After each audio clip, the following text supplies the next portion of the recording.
set. Good morning. Thank you for taking the time to be here today. My name is Sergeant Dan Adams. I'm the Assistant Public Information Officer for the Grand Rapids Police Department. A couple of housekeeping items before we begin. Chief Payne and Mr. Becker will each make statements regarding this update and then be available for questions after at the podium. And then afterwards, they will also both be available for one-on-ones. Please be aware of the amount of questions and time you are taking in order to ensure an opportunity for all of our media partners today. And if you have not received a media packet, they are available in the back of the room. I'll now turn it over to Chief Eric Payne. Chief? Well, thank you everyone for being here today. Mr. Becker and I wanted to have this opportunity to address the public and let them know what our efforts have been over the last year when it particularly pertains to gun violence in the community. Last year, we saw an unusual spike in the number of gun violence that was occurring. And I want to stress that our official numbers are not available yet. They'll be available later this year. We've taken a look at it, and we believe overall our crime will be down. But again, that's not official. We'll release that when it becomes available. Investigators worked very hard in many cases to solve these crimes. What we found, though, was a lack of cooperation. At some point, we contacted Mr. Becker and the Kent County Prosecutor's Office to see what we could do to address these issues. What we came up with was a grand jury in which people were brought in and compelled to give statements. These individuals were actively involved in the crime that was occurring, and we needed their cooperation to address the issues that were going on. Mr. Becker will have a rundown of some of the cases that they were able to solve, or he was able to prosecute with this process. I just want to remind the public, it is the Grand Rapids Police Department commitment to address these violent crimes when they occur. We will use all of our partners and resources that are available, and we are committed to having a safe community, which I believe we do have a safe community. However, this was concerning to us, and this is how we addressed it. Mr. Becker?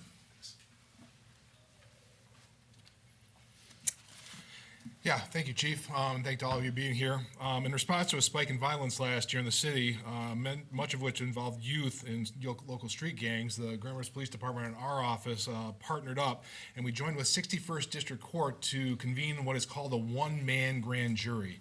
A one-man grand jury is a statutory creation. MCLA 767.3 essentially gives the ability to the prosecutor to issue subpoenas, bring people in to testify in front of a judge, much like a grand jury, but this is just a one-man grand jury. Judge David Buter with the 61st District Court was a judge who'd been working with us in that grand jury process. We've done this before in Kent County. In 2004, a one-man grand jury was convened. Very similar circumstances. There was a number of shootings. In actually 2004, there was a couple of homicides, and something needed to be done. Much like the chief said, we felt something needed to be done to the uptick in violence that we saw this year. And we decided the one-man grand jury process was a little bit more appropriate, given the youth, given the number of shootings, given all the circumstances surrounding what was going on in the city at that point in time. Much like a normal grand jury, it gives the ability for these people to testify under the guise of confidentiality while the investigation is going on. So what has resulted to this date, the one-man grand jury, and you have a list, has resulted in 13 individual indictments, around 36 separate felony charges out of this. They range from assault with intent to murder, perjury, gang violence charges as well. Through the investigation as well, there's been about 10 firearms recovered off the streets. Those 10 firearms were sent to the Michigan State Police Crime Lab. Experts at the Michigan State Police Crime Lab analyzed those guns. They were traced to 15 different house shootings and other shootings involved in the city. Some of those guns were used multiple times. Some of those houses were shot multiple times. All of them involved these warring factions, if you will, going after one another back and forth. Some of the more notable instances that you will find, I want to make sure I get them right. August 28th, 2019, the biggest one probably as everyone's familiar with is the shooting outside Union High School. Union High School, right about the time it was let out, 3 teens were shot in a vehicle, None of them were Union High students, but very few witnesses wanted to testify, none of the victims wanted to cooperate, as the chief was saying. So through the grand jury process, we were able to charge Daniel Torres with assault with intent to murder. He's one of the main actors involved in that instance. On September 30, 2019, shots were fired on Jeanette Avenue at four youths walking along the street. One girl was actually shot in the face, received a pretty substantial facial wound. Armando Torres and Ryan Martinez were charged with assault, murder, amongst with other charges, felony charges related to that incident. Finally, another incident that caught quite a bit of attention. On July 6th, there was a shooting at the Fish Ladder right around the fireworks, right about the time the fireworks were going off for 4th of July celebrations.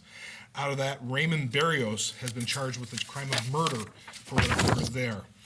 That one was not part of the grand jury process. That was actually an investigative subpoena. That is something we traditionally use, but going to the chief's point, we use any means necessary to try and solve these crimes, especially given the nature. So that was an investigative subpoena that was used, very similar to a grand jury, except a judge is not involved. So through all this, I'd like to thank the chief. As he was saying, people were not cooperating. This is a labor-intensive process. It's labor-intensive for our office. It's labor-intensive for the police department to serve these subpoenas, to write the petition. It takes up a lot of court time. These are not something that are over in 10, 15 minutes. They could be an hour, 2 hour, even longer in terms of having these people interviewed. Tremendous thanks goes out to the 61st District Court as well. They've donated a judge. It's not like they have a light docket over there. Judge Buter's been tremendously helpful, and his staff has been tremendously engaged in this process because they want to do something to make this city safe as well. Much has been done, but much more needs to be done. This is just a sampling. We plan on, under the statute, we can have a grand jury for 6 months. We can petition for another 6 months. At this point in time, this is our plan to do that, is to seek some of these other crimes that are out there. Kind of going off my script now, I think also, I think through the chief and conversing with him, I think this is maybe hopefully a call to action. This is something we don't want to have happen next summer. So I think we'll be reaching out to our community partners to try and what can be done. We're somewhat reactive. We're reactive in filing charges and dealing with these cases after they've happened, but what can be done to maybe stop this in the summer or stop it from happening at all, but summer is usually when we get our normal tick of violence. And so I think we need to reach out and really look at what can be done to prevent that in this upcoming summer. So I appreciate the chief and all his work in this area and the Grand Rapids Police Department. So I think he wants to say a few more. And as Mr. Becker said, he and I have both had conversations with people out in the community, and we don't want to have to go down this road in the future in addressing these acts, but we are committed, along with our federal partners and everyone, to having a safe community, and we will do what we have to legally to make sure this is a community that feels safe. At that, we'll open up to questions. The lack of cooperation from the community, do you get a sense from talking to the detectives, is it because they don't trust police? Is it because they fear retribution by the people that committed the acts? Is it a code of ethics that these people are operating on? Do you get a sense of why the lack of cooperation from witnesses? Yeah, I believe it's all those things. There's a lack of trust that we continue to work in. We're going to continue with our community engagement, our outreach programs to try and build up that trust. But I really believe a big part of it is the culture that exists of not talking to law enforcement. And we have to take these steps to compel that information to solve these cases. I don't know if you. No, have I anything more agree. to add. The simple answer is yes. Yes. Everything you said, whether it be their fear of retribution, lack of trust, just a code of silence. They don't want to be snitch. The old thing, snitches get stitches. That's still out there and still active. So it's a combination of all that. It does prove very difficult for law enforcement because we resort to investigative subpoenas, and in this instance, a one-man grand jury to get those because these are very serious cases. We're not doing this process for retail fraud. It's shootings, murders, and violent crimes. Are you taking any new steps to try to increase that community police relation or better that? I mean, I know you've talked about continuing the steps that you've been doing, but it seems like there might be a need for new steps. Correct, and we're always looking for ways of partnering with community. something that recently has come about is silence the violence. Now, I want to silence the violence, but I don't want to silence those that are involved in it. Otherwise, we end up in these grand juries. But this group is a grassroots organization that we've had discussions with, and they're looking to work with youth, primarily through the NAAC Youth Council, which we're actively involved with. So we're always looking for other initiatives, but we have a tremendous amount of initiatives already. Our On Base program, our Boys and Girls Club. We will continue with those opportunities, but when new ones become known to us, or if we're able to come up with them, we will launch those. Okay. 13 names, 14 names, 13 with the one-man jury, and then the 14th from Mr. Barrios. Is there an age range? Are these all considered youth or up to 18? Or? Yeah, that's pretty much, 18, 17 to 24 is probably, the typical. I don't have exact ages for each one of them, but they're in the wheelhouse of the, younger, youthful. I consider youthful up to 25. Would you say that all of them are related to somewhat this gang violence back and forth, or just some of them are? Yeah, they're pretty much all. I mean, if you look at them, this was, they're all somehow tied into feuding between, gangs, very different gangs. They're not all the same. It's all different, different combinations, but yeah. And what kind of gangs are we talking about? Your typical, TMG, Latin Kings, Mexican Mob. There's obviously a lot of Latino names on there, but there's also a group called the Playboys. It's all over the board. And it's been over a decade since we convened a grand jury of this sort in Kent County. Is it a difficult process, and is this something that you're looking at if we have a similar situation in the community where people continue to not speak out, that you are willing to go about in the future again? Yeah, sure. Obviously, like you said, we're going to look at anything that will help the process. The unique aspect of this, we've done investigative subpoenas for the most part for many years. The one-man grand jury, just given the breadth of the different, there's shootings impacting all kinds of different neighborhoods. There's all kinds of different people, but they're all related. Very often an investigative subpoena is used, okay, we have a murder, like the one at the fish ladder. Okay, here's a murder, we can look at this. This was much more. There's a lot more different shootings and different things, so we thought a one-man grand jury was more appropriate, dealing with the number and players and the whole situation. So, And these incidents were occurring throughout the city. It wasn't just isolated in one particular area of the city. So this approach, I thought, was very effective.